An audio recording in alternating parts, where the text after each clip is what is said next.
Assalamualaikum warahmatullahi wabarakatuh. Saya akan menjelaskan materi pertemuan ke-12 untuk mata kuliah kecerdasan artifisial atau artificial intelligence, yaitu lanjutan teknik unsupervised dengan deep learning, diantaranya generative adversarial network dan transfer learning. Mari kita mulai dari Generative Adversarial Network atau GAN.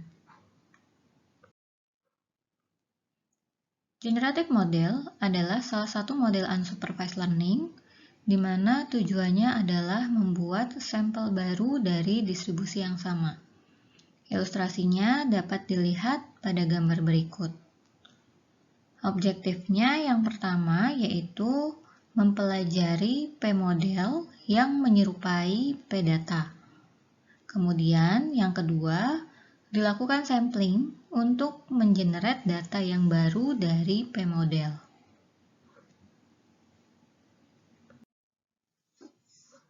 Berikut adalah taksonomi dari generative model. Secara umum, generative model terbagi menjadi dua, yaitu berdasarkan explicit density dan implicit density. Yang akan kita pelajari hari ini yaitu salah satu model yang menggunakan implicit density, yaitu GAN atau Generative Adversarial Network.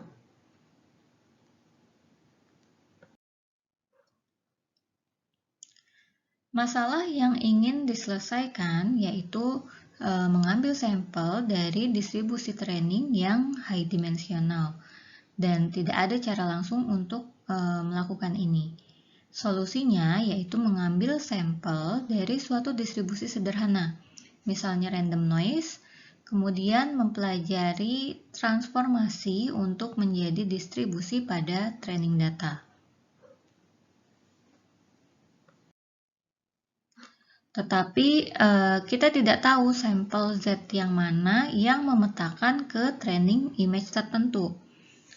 Hal ini tentu tidak dapat dipelajari dengan merekonstruksi training image.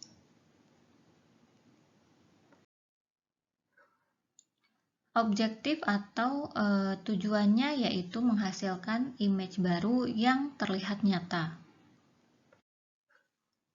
Untuk itu, solusinya yaitu menggunakan discriminator network untuk mengetahui apakah image yang di-generate itu real atau fake. Jadi, dalam GAN, suatu input dari random noise Z dimasukkan ke generator network untuk mendapatkan output suatu sampel data yang baru. Setelah itu, hasil generation tersebut dimasukkan ke discriminator network untuk mempelajari apakah datanya itu real atau fake. Dalam mentraining GAN, kita dapat melihatnya sebagai permainan dengan dua pemain. Pemain pertamanya adalah generator network yang berusaha menipu discriminator dengan mengenerate image yang terlihat seperti real. Sedangkan discriminator network sebagai lawannya yaitu pemain kedua yang berusaha untuk membedakan mana image yang real dan mana image yang fake. Nah, mari kita lihat ilustrasinya pada gambar berikut. Input Z dimasukkan ke generator network untuk menghasilkan fake image. Jadi ini ada fake image dihasilkan dari generator. Kemudian image dari training setnya sebagai real image-nya. Real image dan fake image ini kemudian digabung untuk dijadikan input ke discriminator network yang belajar untuk dapat mengklasifikasikan image tersebut menjadi klasifikasinya real atau fake. Nah, idenya adalah jika kita memiliki discriminator yang sangat baik yang dapat membedakan real versus fake, dan kemudian kita ingin memiliki generator yang baik yang dapat mengelabui si discriminator ini, dengan menghasilkan image yang sebenarnya fake tapi diklasifikasikan real atau sebutannya real looking image. Kemudian, karena dapat dilihat sebagai permainan dengan dua pemain, maka cara melatihnya mengikuti konsep Minimax Game, yaitu menggunakan Minimax Objective Function berikut. Di mana generator objektifnya yaitu meminimumkan theta G atau parameter dari generator G, sedangkan discriminator objektifnya yaitu memaksimumkan theta D atau parameter dari discriminator D.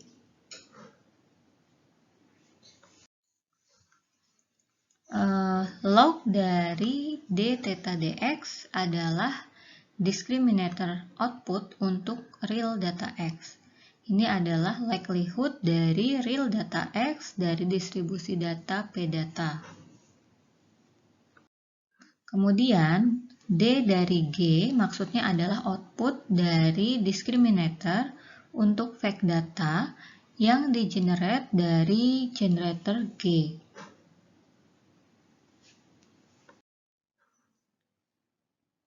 Discriminator theta D ingin memaksimumkan objektif sehingga dx mendekati 1 untuk real image dan dgz mendekati 0 untuk fake image. Sedangkan generator theta G ingin meminimumkan objektif sehingga dgz mendekati 1 yang artinya discriminator dapat dikelabui sehingga mengira si GZ ini adalah image yang real. Untuk mendapatkan minimax objective function ini, maka sebenarnya bergantian menghitung dua formula berikut, yaitu ini gradient descent untuk discriminator dan gradient descent untuk generator. Pada prakteknya, mengoptimasi generator objektif ini tidak berjalan dengan baik.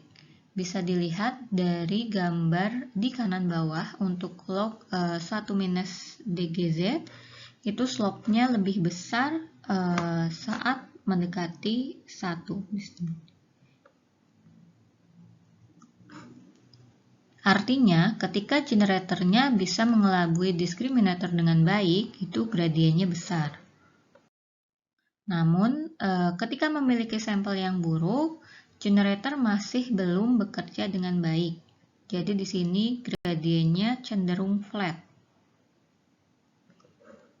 Berarti sinyal gradiennya didominasi oleh sampel yang sudah baik. Padahal biasanya kita ingin sampelnya buruk dulu biar modelnya bisa belajar dengan lebih baik.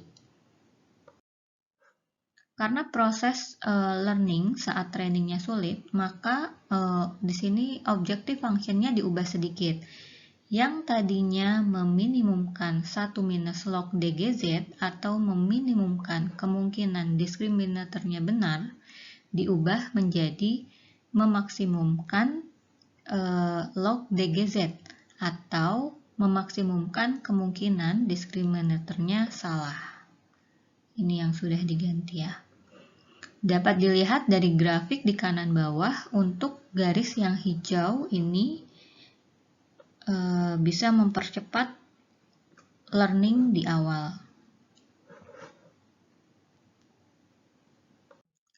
Berikut adalah pseudocode dari proses training GAN. Jadi untuk sejumlah iterasi, di training dulu discriminatornya, ini discriminatornya sebanyak k step, baru kemudian mentraining generatornya.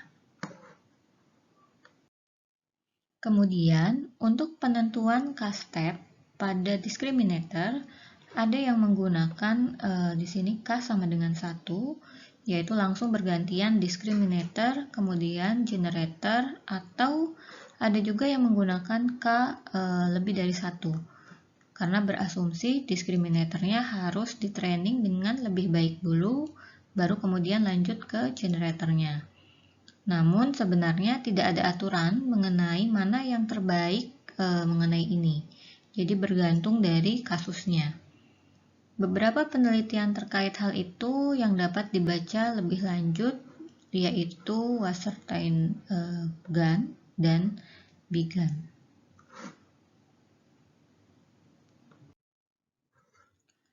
Oke, kembali ke arsitektur dari GAN yang terdiri dari generator dan discriminator network. Setelah trainingnya selesai, maka generator network digunakan untuk mengenerate image yang baru. Berikut contoh image yang di-generate dengan GAN. Yang sebelah kiri itu di-training dengan menggunakan MNIST dataset ya. Jadi dataset tentang tulisan tangan angka. Kemudian di sebelah kanan yaitu sampel yang di-generate dengan Faces dataset. Nah, dari gambar ini kita dapat melihat bahwa GAN dapat menghasilkan realistic image atau fake image yang menyerupai aslinya.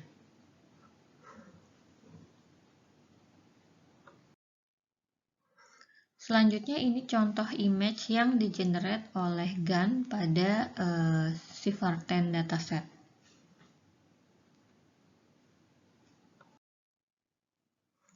Salah satu pengembangan dari GAN yaitu menggunakan convolutional architecture pada generator dan discriminatornya, atau di sini dikenal dengan deep convolutional GAN.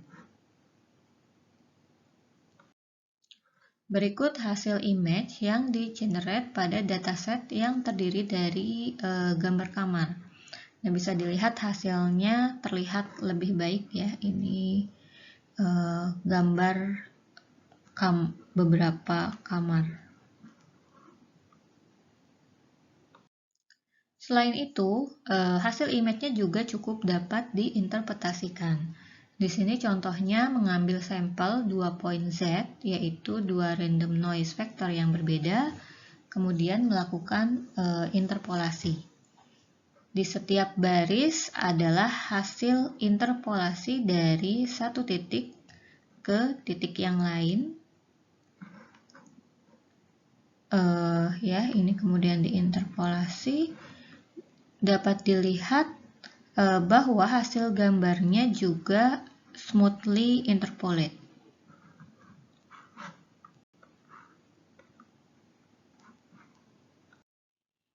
Kemudian contoh berikutnya yaitu melakukan operasi matematika pada vektor Z. Di sini diambil sampel image smiling woman, neutral woman, dan neutral man. Kemudian vektor Z-nya dirata-ratakan jadilah image berikut ya yang paling bawah. Kemudian dilakukan operasi matematika, yaitu smiling woman dikurangi neutral woman ditambah dengan neutral man, itu hasilnya adalah sama dengan a smiling man. Contoh lainnya yaitu glasses man dikurangi non-glasses man ditambah no glasses woman, maka didapat di sini woman with glasses. Jadi dapat disimpulkan dari dua contoh operasi matematika berikut bahwa vektor Z yang dihasilkan itu dapat diinterpretasikan karena memenuhi beberapa operasi matematika. Materi selanjutnya yang akan dijelaskan yaitu teknik transfer learning. Pada pembahasan mengenai CNN di pertemuan sebelumnya itu sempat disinggung bahwa kita membutuhkan banyak data untuk menggunakan CNN, termasuk juga metode deep learning yang lain seperti RNN. Namun dengan transfer learning itu sebaliknya, kita tidak perlu menggunakan banyak data. Contohnya yaitu pada transfer learning dengan CNN, Berikut adalah arsitektur VGG yang telah di-training pada ImageNet, yaitu dataset image yang besar ya. Di sini klasifikasinya sampai mengklasifikasikan ke 1000 kelas. Kemudian kita memiliki dataset yang kecil dengan kelasnya hanya sebanyak C. Misalnya mengklasifikasikan 10 jenis anjing, berarti C-nya 10. Kemudian layer terakhirnya diinisialisasi ulang dan ditrain. Sementara layer lainnya tidak perlu ditrain atau istilahnya di-freeze wake pada layer yang lain. Jadi pada dasarnya hanya melakukan training untuk linear classifier saja dan hanya mentrain parameter di layer terakhirnya saja sampai konvergen. Nah, mekanisme ini berjalan sangat baik untuk dataset yang kecil. Selanjutnya, jika kita memiliki lebih banyak data, maka cara lain yang dapat dicoba yaitu melakukan fine-tuning beberapa layer dengan learning rate yang lebih kecil, misalnya 1/10-nya. Nah, konsepnya sih sama, yaitu kita melatih hanya beberapa layer terakhir, misalnya fully connected layernya saja, sedangkan layer yang lain di-freeze wake-nya. Kemudian, ketika ingin melakukan transfer learning, dapat mempertimbangkan skenario dalam grid berikut. Skenarionya diantaranya yaitu kita memiliki sangat sedikit data atau sedikit lebih banyak data, sedangkan dari sisi kemiripan dataset, skenarionya yaitu kita memiliki dataset yang sangat mirip dengan pretend modelnya atau sangat berbeda.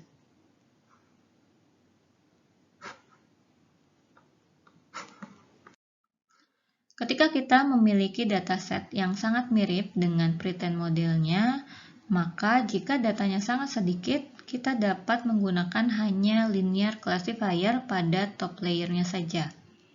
Namun, jika memiliki sedikit lebih banyak data, maka kita dapat melakukan di sini fine-tune sedikit layer.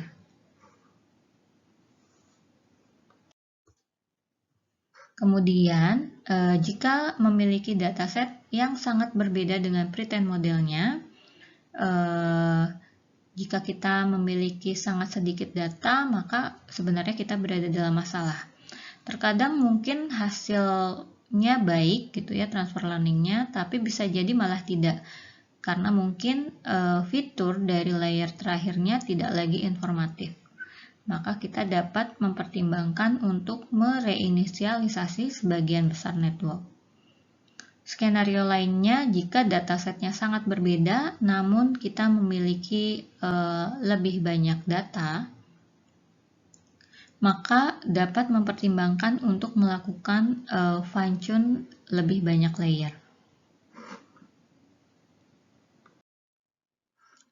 Poinnya adalah sebenarnya pada saat ini transfer learning itu digunakan agar tidak melakukan training dari awal lagi.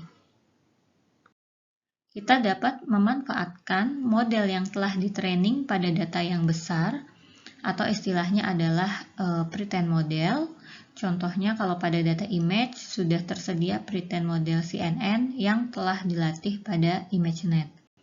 Nah, pretend model ini dapat langsung kita gunakan untuk kemudian disesuaikan dengan task yang akan diselesaikan. Selain itu, pada data teks juga terdapat banyak pretend model yang dapat langsung digunakan. Contohnya yaitu word vector yang sudah dilatih dengan word2vec. Kemudian, berikut contoh implementasi dari transfer learning menggunakan PyTorch. Yang pertama yaitu melakukan fine-tuning convolutional network yang menggunakan arsitektur ResNet-18. Dapat dilihat di sini cara memanggil pretend modelnya ya di kotak yang berwarna biru.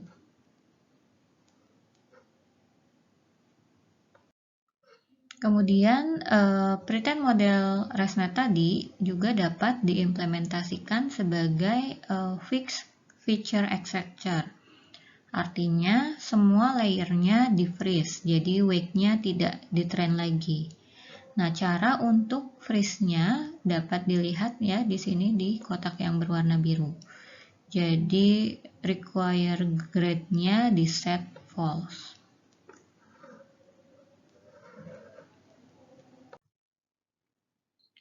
Sekian materi yang bisa saya sampaikan mengenai Generative Adversarial Network dan Transfer Learning. Berikut referensi yang digunakan dalam menyusun materi yang telah disampaikan, diantaranya yaitu menggunakan buku Deep Learning oleh Goodfellow et al. Beserta online resource dari Stanford. Jika ada pertanyaan, silakan bisa disampaikan ya melalui email berikut. Semoga bermanfaat dan terima kasih atas perhatiannya. Wassalamualaikum warahmatullahi wabarakatuh.